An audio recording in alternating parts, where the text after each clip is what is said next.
Artis empis, res vano intensis, dres lies blue. I set the fire at once on fire. Let flames aspire over many to perish. The fire has just been lit by Mr. Wolf, the president of the Archaeoastronomy Society, and we will wait a little bit till it gets going before performing the sacrifice.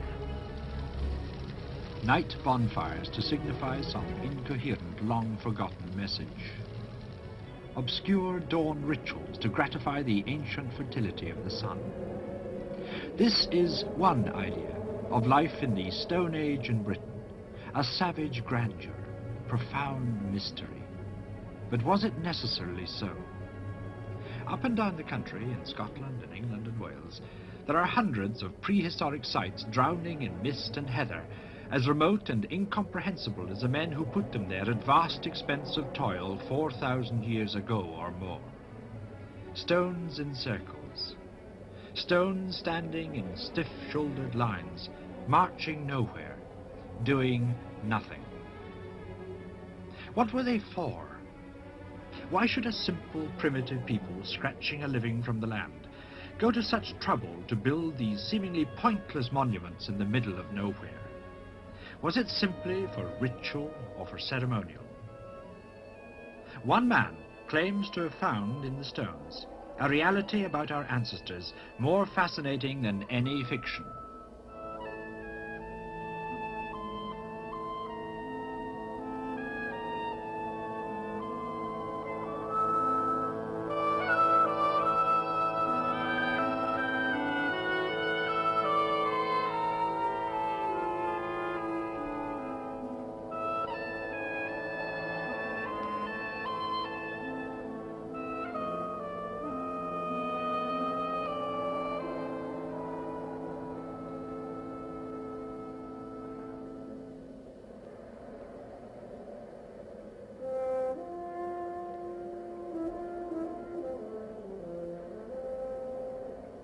For over 30 years, this man has devoted all his spare time to tracking down his prehistoric counterparts. He's 76 years old now. Alexander Thom, a Scot, one-time professor of engineering science at Oxford University. By studying hundreds of these half-forgotten sites, he's produced a theory that may force us to modify our preconceived ideas. To him, Stone Age people were not just simple primitives, but could be intelligent and sophisticated mathematicians and astronomers, for whom time was an exercise in science, using stones as calendars and clocks. Men who could measure and survey with the accuracy of a modern theodolite. It's intensely interesting. I get a tremendous thrill when I come over the top of a hill and see a circle lying in amongst the heather, and I realize that he's anew, and maybe anything come out of it.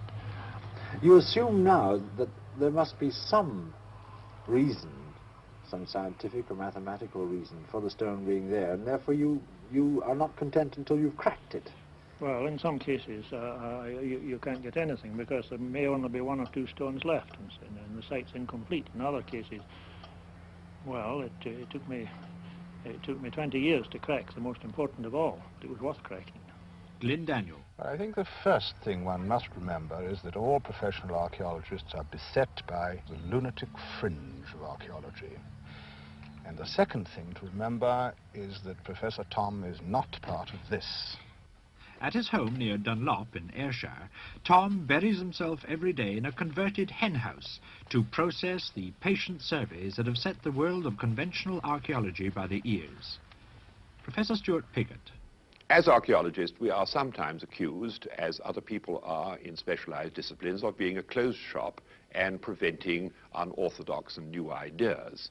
I don't think this is the case at all.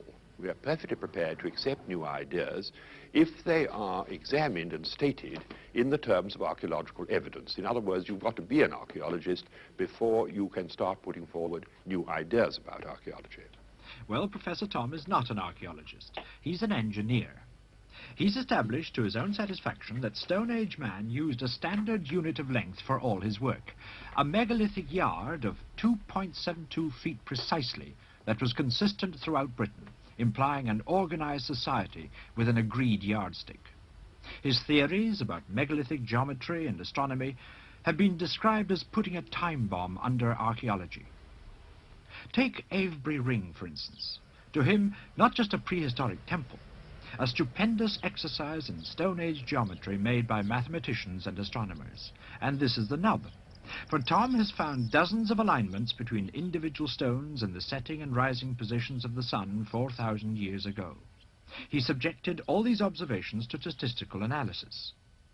On a chart, it emerges that these alignments fall into groups that correspond with remarkable accuracy to the major solar events of the year, winter and summer solstice, spring and autumn equinox, and so on, to form a Stone Age calendar of 16 months, and one that could be synchronized throughout Britain, perhaps by beacons of which May Day and midsummer bonfires are an ancient memory. It's heady stuff, suggesting a race of prehistoric Einsteins. But not all archaeologists are wholly convinced, to say the least. One of his chief critics is A.H.A. Hogg.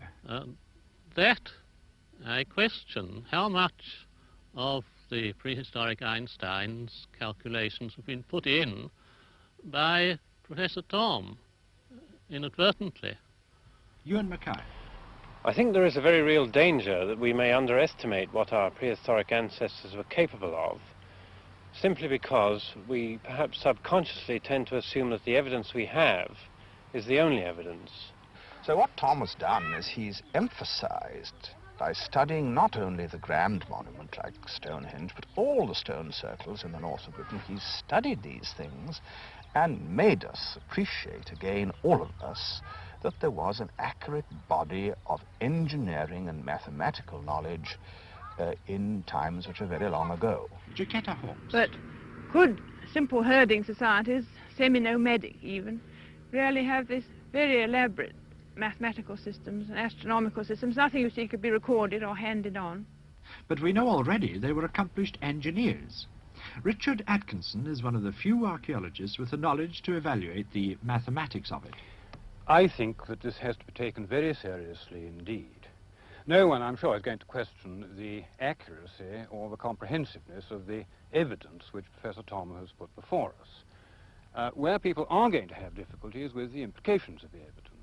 And if we accept the implications, admittedly we're accepting something which, to us as archaeologists, sounds pretty improbable. But I still think we've got to take it seriously, simply because if we reject it, we are, in fact, flying in the face of a great deal of evidence which cannot be explained away simply as a result of chance or accident. Unruffled by controversy, Alexander Thom works on, getting closer and closer to the megalith builders he has come to respect and know so intimately that he calls them now the boys. The problems they solved without pen and pencil and without logarithmic tables and so on were remarkable. I think they were, as far as brain power is concerned, they were my superior. He has set himself an enormous task. For the megalithic culture is found all over Europe. His boys were astonishingly assiduous in their building and liked to do it in style.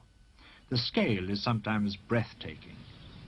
At Carnac in Brittany, the most spectacular megalithic site in Europe, thousands of massive stones stand there in great battalions, line upon line, striding across the countryside for miles on end. The standing stones have survived because of their sheer weight.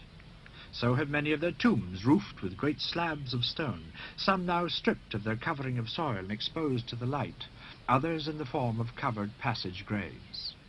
And in these passage graves we find their mysterious art carved on the massive stones.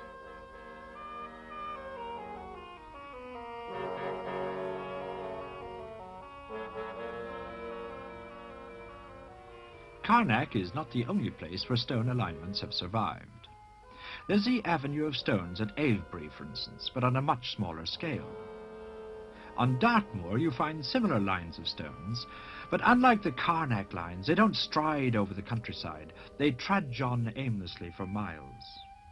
But they are recognizably part of the megalithic culture, for megalith is simply the Greek for big stone. But apart from these vestigial alignments, Britain, and particularly the west of Britain, is littered with circular structures, rings of stones that Alexander Thom has studied so minutely, many of them almost lost in the heather and in ruinous condition. but some of tremendous power and majesty, like the great monument of Avebury with its enormous ring of standing stones. A place of mystery and magic for thousands of summer visitors, rivaled only by the sheer grandeur of Britain's most celebrated prehistoric monument, Stonehenge itself. The ancient Greek historians may have known it as the great circular temple of Apollo they described in the islands of the Hyperboreans north of France. These Hyperboreans, they said, were skilled astronomers who visited the Greeks in turn, what's more, and taught philosophy to Pythagoras and his followers. And that's pretty astonishing, for according to Professor Thom, the megalith builders were using Pythagorean geometry to design their circles almost 2,000 years before Pythagoras was born. On a sandy shore in the west of Scotland, Alexander Thom treated me to a Hyperborean seminar, a prehistoric tutorial in engineering, demonstrating with pegs and knotted string how his Stone Age designers had used Pythagorean triangles, right-angled triangles whose three sides are all whole numbers, as a basis for their circular designs. For many of the stone rings are not true circles, but subtle variations of a circle. Any fool, it seems, can draw a circle with a stick and a piece of string, but that didn't satisfy these Stone Age Einsteins. At first glance, the rings of standing stones look like circles, but Thom's meticulous surveys have revealed that frequently they are not, like the ring at Penmyn Moor in North Wales. It's actually an ellipse, or oval, the easiest modified circle there is to draw, once you know how. Or, as it's called mathematically, an ellipse. But you notice that it's drawing to two centres. Now this again gave them a certain choice in the size that they made this. This choice was to enable them to make all the resulting measurements integral whole numbers, based on a Pythagorean triangle measured in that standard unit of length, the megalithic yard. 4, 3, 4, 5. The ring at Mynehirion, for instance, is an ellipse drawn from two centres with a long loop of rope, designed expressly to make the circumference an exact number of megalithic yards. There are 10 of them in Scotland, 3 in the West Country and 2 in Wales. 4 and 3 is 7. So I proceed to come from the next way of modifying a circle was to stretch one end of it into an egg shape, based again on the Pythagorean triangle, whose integral sides ensured that all your measurements stayed integral apart from the circumference, and you had to experiment for years to get that integral as well. And this seems to be one of their chief intellectual preoccupations. And I go ahead from here again, clearing the nail. And there's the egg completed. The so-called Druid Temple near Inverness is based on a classic Pythagorean triangle, its sides precisely 3, 4 and 5 megalithic yards. There are 6 of these egg-shaped rings in Scotland, and the timber ring at Woodhenge in Wiltshire is also an egg, not a circle. Well, it has significance for geometry. They're storing away the fact that they know that that's the 3, 4, 5 triangle. But there's another point, and that is that the circles and the rings were all made so that the circumference was an integral number of units. And now, if you're using eggs, you have far greater freedom to adjust matters, because you, having put down your basic triangle, you can start off with any set of radii you like, provided they're based on the triangle. They'll all be, if one of them's integral, the other 2 will also be integral. The cult of the whole number, or a dogged determination to impose their will on the obstinate stones. Sometimes, instead of making an egg shape, they clipped bits off the circle to flatten it. There are 20 of these in Scotland, 14 in England, like Castle Rig and Long Meg in the Lake District. Some compound rings were extraordinarily intricate, as if the designer had gone berserk. At Maltiuca in Wales, there's a 5-sided ring with a whole series of interlocking arcs and substructures. But if that's complex, what about Avebury, based on a massive Pythagorean triangle, the megalithic yard being used in units of 10, which seems to have some sort of mystical significance? This is pure mathematics, or pure geometry for its own sake, in fact. Well, it might have been geometry for its own sake. I mean, these people were, well, they were researching into geometry. But all the time they were controlled by this convention that they had to have it whole numbers. I suppose the definition of pure research is that it hasn't really any functional purpose. They didn't require to make their stone circles in this shape. Well, that's true. They could just have drawn any old circle and said, there's a circle, boys. But they didn't. They wanted the thing to have perhaps this hidden significance. The man in the street, the ordinary man who helped them to set it out, wouldn't have any idea what was hidden in this thing. But the experts, the priests, or what you call them, they knew what was in it. This hidden information which was stored away in this construction. Looking out towards the island of Jura, 19 miles off the west coast of Scotland, at a place called Bollochroy, there are 3 stones standing close together on the hillside. From them, on a good day, you can see Ben Curra, one of the paps of Jura. It was here 30 years ago that Thom first realized that the stones could have been markers for making truly accurate observations of the summer solstice. The seminar turned to prehistoric astronomy. Well, solstice was a midsummer day, and if it was a calendar date, they gave him a fixed point in his calendar. But it wasn't all that important for farmers, for instance, to know when midsummer was. They would plant according to the seasons and harvest according to the seasons. Well, but if the observers are going to predict some astronomical event such as an eclipse, it was necessary to have a calendar. You can't make predictions without a calendar. Why should they want to predict eclipses? Well, that I don't know, but it was obviously very important. You know the story of the 2 Chinese astronomers who had their head chopped off because they failed to predict an eclipse, so probably these chaps were just as anxious. In 1970, the megalithic summer solstice no longer works here because of something that astronomers call the shift in the obliquity of the ecliptic.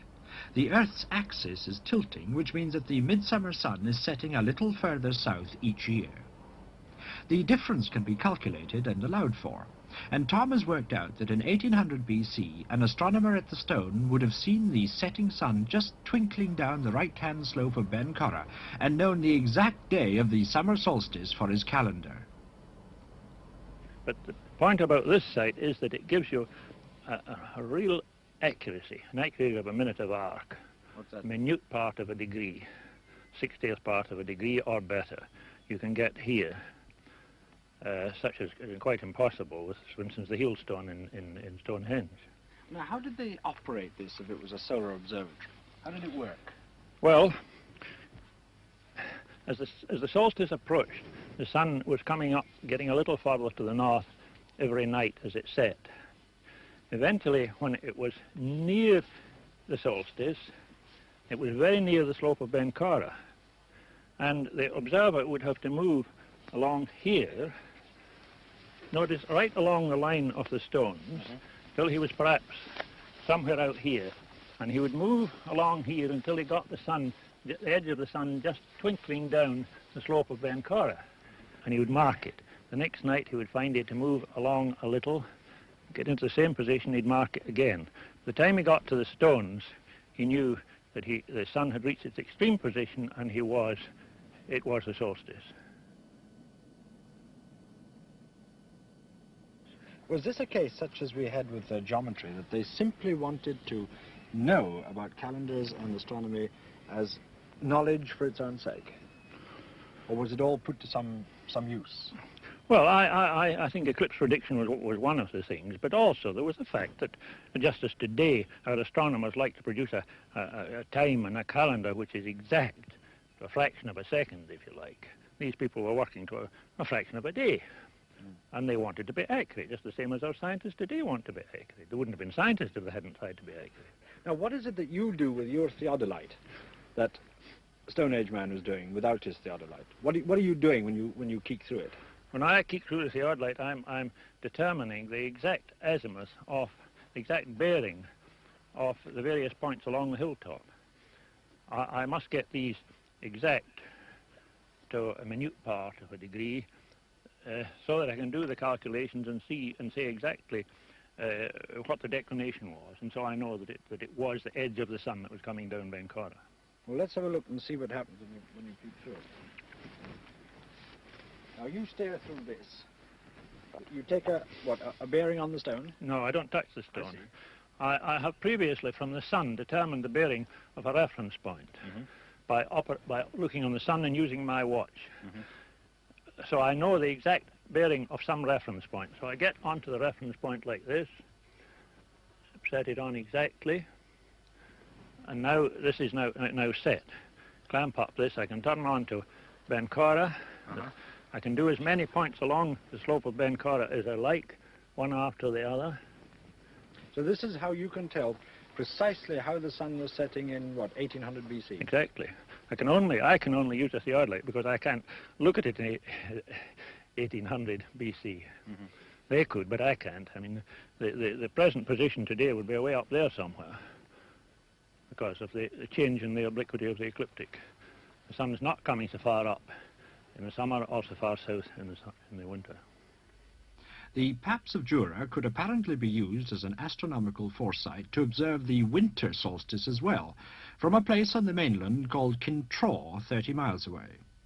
The site here consists of a standing stone, a large ruined cairn, a deep gully, and on the far side of the gully, 20 feet further up, a large boulder and a ledge like a platform.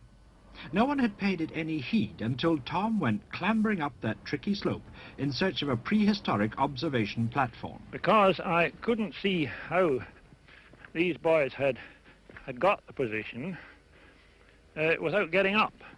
And obviously, if you go over there, you can get up as high as you like. And I thought, well, the obvious thing is to go over there and see if you can get a good view.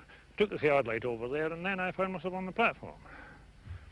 This ledge was now being excavated by a team from the Hunterian Museum in Glasgow, led by Ewan Mackay, to see if there was any evidence that it had once been man-made. Here's Ewan looking all fit and tan. Hello. After a week of it. Been here a week. Had these Stone Age astronomer priests deliberately constructed this platform to help them in their astronomical observations on a December day some 4,000 years ago? Professor, which is the platform itself? Well, we're on it now. Where this I whole thought. Area here? Yes, because, you see, there's the wooded top which hides the paps when you're down at a lower level, but they come in just over the trees there when you're in the neighborhood of this stone. And that was how I spotted this bit that you can actually dodge back and forward on to get yourself into alignment. Come and show me what a Stone Age man would have been doing if you were standing on this platform. Well, this I reckon is where he actually made his first observations of the winter solstitial sun setting in the Paps of Jura behind Bencianti. Now from here, the sun goes into the notch, goes in behind Bencianti, and then appears momentarily in the notch.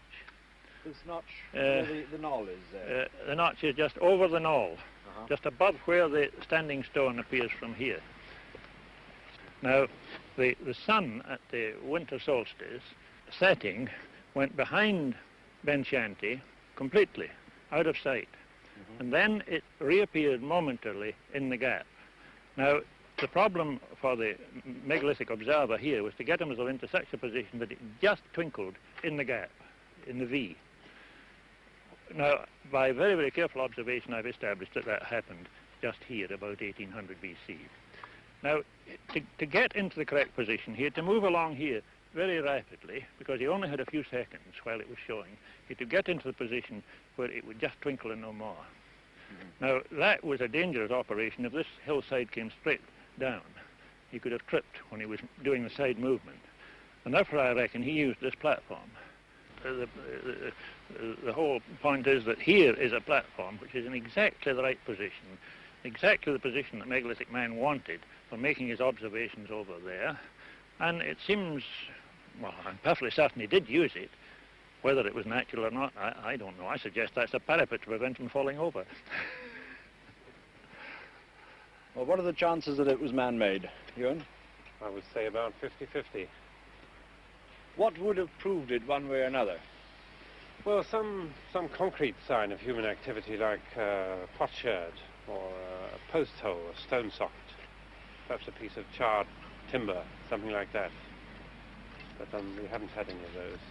So the excavation was inconclusive.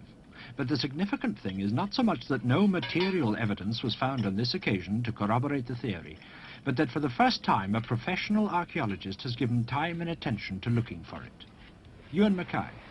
I think the evidence that Professor Thom has given us makes it overwhelmingly probable that astronomy could have been practiced.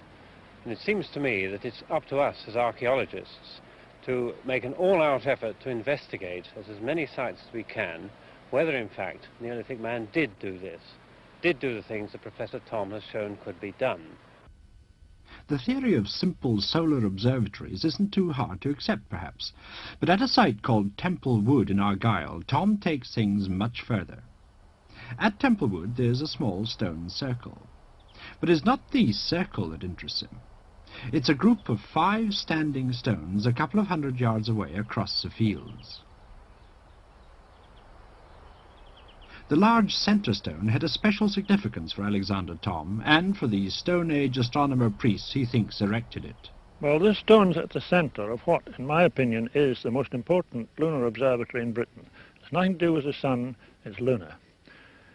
Standing at this stone and looking up to the notch, it shows the extreme position of the moon when it's at its farthest north. When the lower edge of the moon just comes down through that notch, it's in its extreme position, as it's set in the northwest. Once every 19 years, the moon makes its greatest sweep of the night sky, from its rising point in the northeast to its setting point in the northwest. It's called the major standstill of the moon in the north, and here at Temple Wood, prehistoric man could capture that vital moment. Now, why was it so important for them to get this particular moment in time? I think it was the whole object of the thing is to predict eclipses, and by using this stone and its neighbours, one is enabled to detect a slight movement of the moon in addition to the normal 19-year cycle, and it's this additional movement of the moon which was connected with eclipses. And when this wobbles at its maximum, then you're in the middle of a danger period from eclipses, which can then happen every 173 days thereafter. So once you've got this day, you said, right, 173 days' time, there's going to be an eclipse. And this might have been the secret of the power of the astronomer priests, the power of knowledge. Quite possibly. If he could say that the next time the moon comes to the full, it will be eclipsed, he was obviously in a strong position. How long would it have taken them to work out a site as precise, as exact as this one was? Well, I think possibly something of the order of 50 to 100 years, because they could only get the observations made here along this line every 19 years, and if they missed it, they had to wait. Now, this stone clearly is given importance. It's got stones all round it, and it's got cup and ring markings, and it's got 4 little stones round about it. Now, these cup and ring markings, they look as if a big thumb had been pressed into each one here. Of course, there's thousands of these scattered throughout Britain, but this is the only stone in this alignment that is marked with cup and rings, and I suspect that these carry a message, if we could read it, telling us what the stone's for. Was this a high point of their development as astronomers? Yes, I think so. The precision with which these 3 positions are placed, showing exactly where you descend, the precision of that is almost unbelievable. I mean, it splits a minute of arc. I mean, that's doing better than an ordinary surveying theodolite. Well, what about the observatories in Caithness, for instance? Well, the observatories in Caithness do show us a little more. I don't say they were more accurate, but they contain the information which has enabled me to discover the geometric construction which was used to, as it were, compute the results once they got them. Without this method of computing, you can't really use it. The few people who know about this scatter of boulders near John O'Groats call it the Hill of Many Stains. But to Thom, they're a sort of megalithic graph paper, vital equipment to the Stone Age scientist. They must once have existed at all the great lunar observatories like Temple Wood if the astronomers were really to know what they were doing. They knew what they were doing all right. This thing wasn't set out without endless headaches and trial and worry and calculation, if you like, when the calculation was done on the ground geometrically. And if you put me here in megalithic times, I could have watched this thing, knowing what I do know now. One site in Scotland, on the island of Lewis, embodies all the elemental mysteries of the megalithic sites. Callanish, the Stonehenge of the north.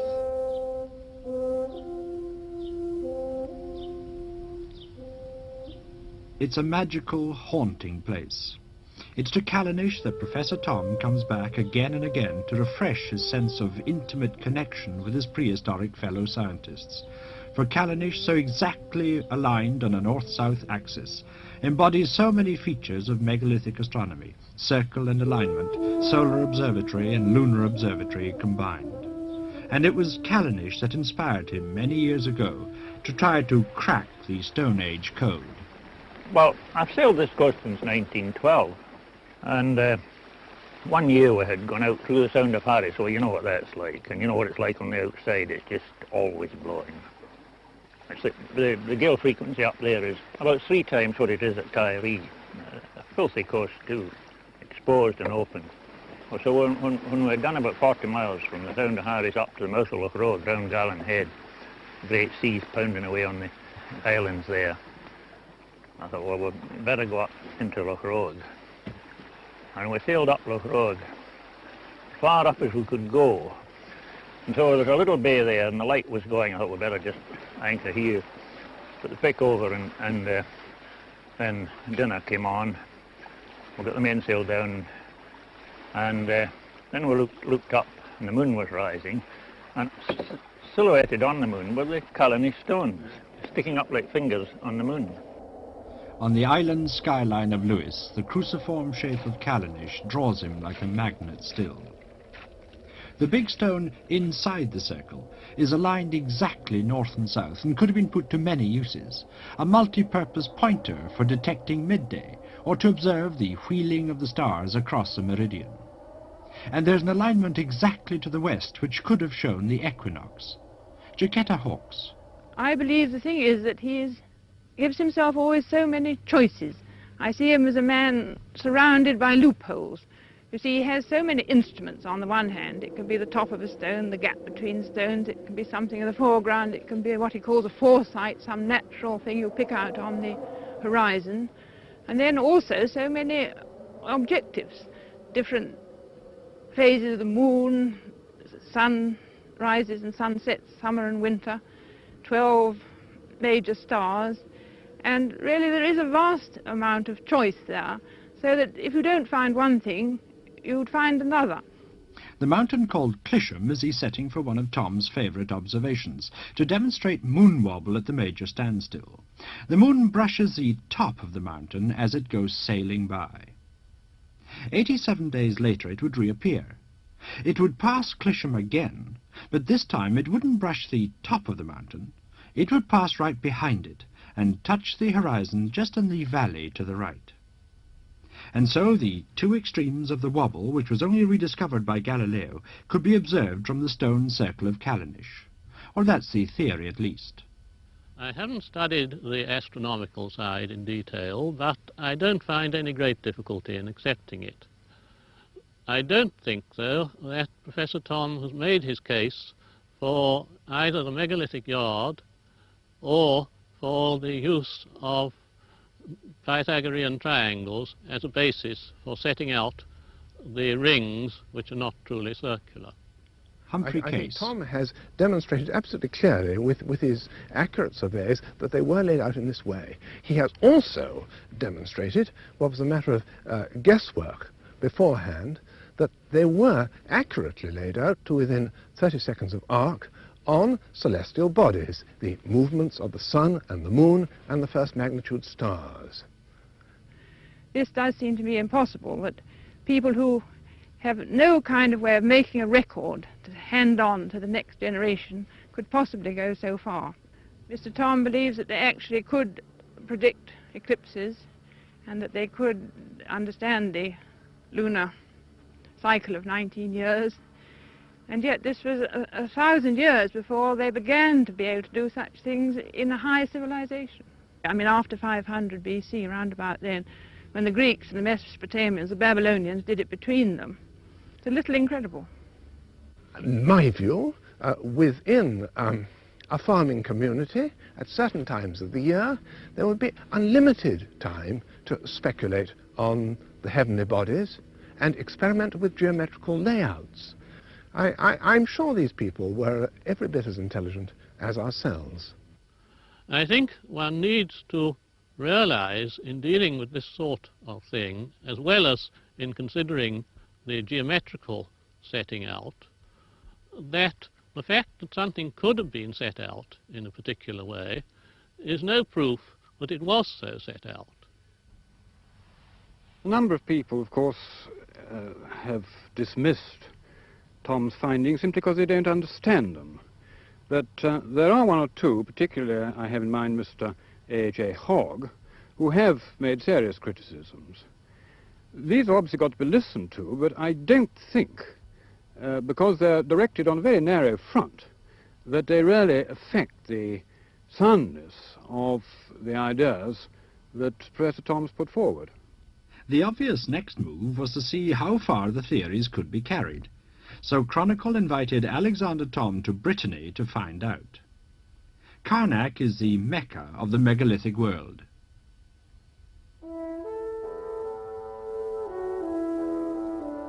The three alignments of Lemenic, Kermario and Kerluscan dominate the whole region and bring tourists flocking in their thousands.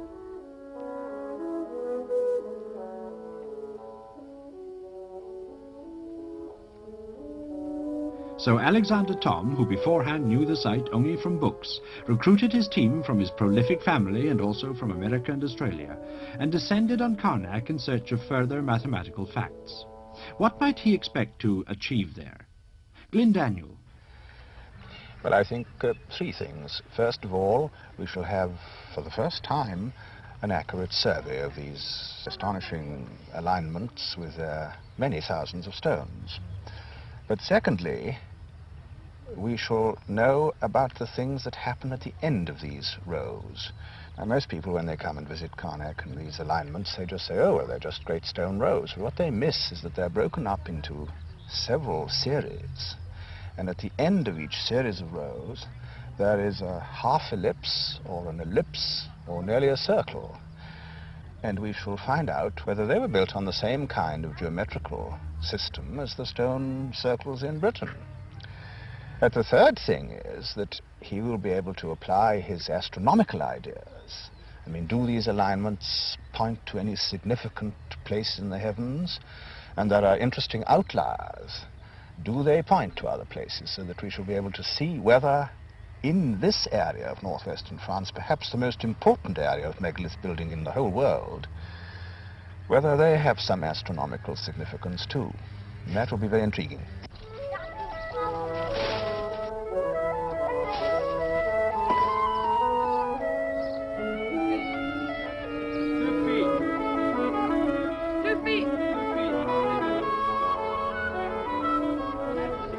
Right, hold it just now. You stay there, Robert. Hold it. All right. Right, a bit more. No, this way, this way, this way, this way. Hold it, back. This way, Rich. No, four notches. This way. How many notches there? 3, 7. Projection onto that.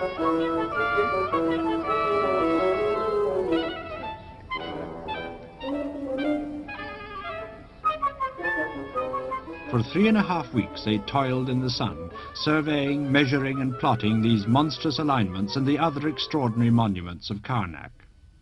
Then Thom came home to work on his bulging notebooks. When I went to see him in his den at Dunlop after several weeks of processing and analysing the data, the preliminary results more than lived up to everything he'd hoped to find. Well, probably the biggest job we did was the alignment that runs through here. At Lemenic. The first accurate survey of Carnac ever made was now on paper. Only one of the lines appeared to be straight. It's now being checked for astronomical alignments and the use of the megalithic yard. And at the end, this strange enclosure of standing stones, half submerged amongst the farm buildings, is now surveyed. Only half a dozen of the stones had not been moved out of place by medieval farmers. But these original stones fitted precisely the familiar egg shapes found in Britain, and the design was based on the equally familiar Pythagorean triangle with integral sides. And this is exactly as you would have found in Britain? Exactly. I found many of them. I found a dozen like this in Britain, based on different triangles, sometimes on the 3-4-5 triangle, sometimes on the 5-12-13. But here it's based on the 11-18-21. Professor Thom had also been busy nearby at Chronicle, surveying an extremely unusual arrangement of stones there, apparently a square. He was inclined to ignore it at first as an aberration, but survey it he did, and found that there was more to it than met the eye. A perfect rectangle precisely aligned to the north. A diagonal divides it into two Pythagorean triangles, the classic 3-4-5 triangle measured in British megalithic yards multiplied by that mystic factor of 10, and the diagonal aligns precisely on the midsummer sunrise. Only in this latitude, the latitude of Chronicle, would the midsummer sun rise on that bearing. In fact, if you work it out, it's within a few miles of where it should be. By the time you get up as far as Scotland, this thing becomes a square. There's one other monument near Carnac that's always intrigued and staggered scholars and visitors alike. It stands, or stood, at the edge of the sea looking out to the Atlantic. And naturally Alexander Thom couldn't resist it either. It's simply enormous. It must once have been the biggest man-made lump of stone anywhere in the world, you feel. And as you walk in its shadow, you feel dwarfed and puny, even though it's lying on its side in bits. In French they call it le grand menhir brisé, the great broken stone. And if you imagine it vertical as it once was, it would be just about as high as Cleopatra's Needle, about 68 feet. But it's twice as fat as Cleopatra's Needle, and its weight overall would be something like 330 tons. Well, people have puzzled for long enough as to how it got into its position, how they ever got it up, and what brought it down, and why it broke the way it did. But I find that it actually was put there as a universal lunar foresight. From 5 crucial points of the compass up to 15 miles away, the Grand Menhir Brisé could be used as a foresight for critical observations of the moon. A stone at the tip of the Quiberon Peninsula gave a sighting line for the major standstill of the moon as it rose above the tip of the standing Menhir Brisé every 19 years. All in all, the visit to Carnac was a vindication of all Thom's theories, to his own satisfaction at least. Poring over the figures every evening, he had seen these same patterns emerging in Brittany as he had found in Britain. They implied an intellectual common market of 4,000 years ago, in which the megalithic yardstick, the wand of power and knowledge, held sway.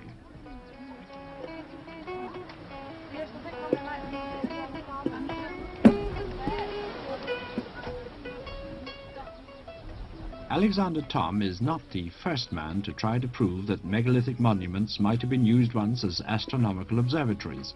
Norman Lockyer had suggested it many years ago, and more recently Gerald Hawkins of America and Fred Hoyle have interpreted Stonehenge as an eclipse predictor. Oh, well. But now it's been taken much, much further. In the peaceful surroundings of Carnac, Alexander Thom and his determinedly Scottish clan of helpers have vastly extended the vision of the intellectual capacity of our prehistoric ancestors. From now on, that image of the simple nomadic primitive will no longer do. But for Alexander Thom, the Stone Age code isn't fully cracked yet. But now that you've established that the megalith builders of Brittany were so closely connected with those of England and Scotland, what other areas do you think of their mind, of the kind of people that they were, do you think you can get at if you survey something else or attack it from some other angle? I have an idea, but it's entirely nebulous at the moment. The cup and ring markings were a method of recording, of writing, and that they may indicate, once we can read, they may indicate what a particular stone was for. We have seen the cup and ring markings on the stone at Temple Wood, and that's on the main stone. but we can't interpret them yet. Well, if your theories about Stone Age Einsteins have got up the back of some archaeologists, the idea that the cup and ring marks were used as writing is going to get up the backs of a lot more. Does it worry you that archaeologists... Not in the slightest. I just go right on recording what I find.